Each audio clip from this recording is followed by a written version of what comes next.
Here the question is to draw the structures of given compounds. The first one is H2S2O8.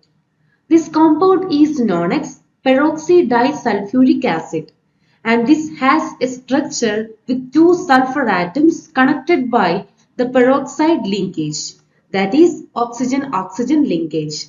Each sulfur atom is also bonded to three oxygens and the structure is given here.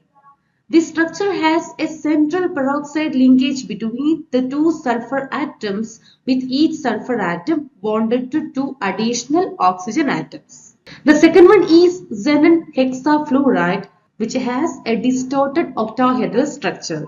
Xenon hexafluoride has more complex structure due to the involvement of xenon in forming bonds with six fluorine atoms.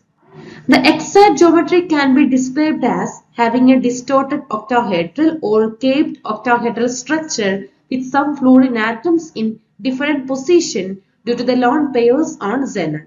A simplified representation is given here and the actual structure involves more complexities due to the electron pair repulsion and bonding interaction.